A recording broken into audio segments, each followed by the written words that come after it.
Hallo vriende, hoop het gaan baie goed. Ek wil vandag vir julle Fiery Chef se safari koeker wys. Wanneer jy hom ontvang, gaan hy so lyk.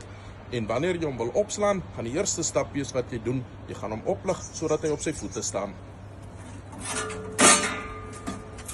Die safari koeker is 'n produk waarop jy kan braai, maar jy kan hom ook as 'n oond, 'n pizza oond of vir menige ander doel gebruik wanneer jy kamp of avonture geniet. Kom ons kyk gou hoe lyk die safari koeker.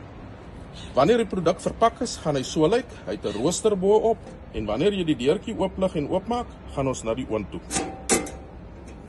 Binnekant sien jy menige toebehore.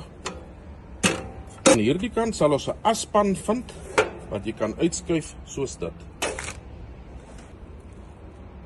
Omdat ons vandag wil braai en ons wil aardappels in die oond maak, het ons die soliede plaat waarop ons die vuur gaan maak wat ons hier indruk.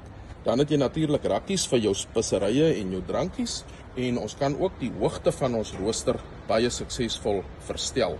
Wanneer ons aardappels wil maak of groente, gaan ons die vlekvrye staalplaat gebruik aan hierdie kant. Wanneer ons pizzas wil maak, gaan ons hierdie kant gebruik en ons gaan hom dan hier indruk. Safari koeker ook met sy eie sak wat van 'n baie duursame tentmateriaal gemaak is en jy kan ook hierdie addisionele vlekvrye staalplaat koop waarmee jy nou in die oggende jou ontbyt met gerief op die safari koeker kan maak. Die safari koeker werk ook fantasties met potjies met of sonder voete, sowel as die platboompotte.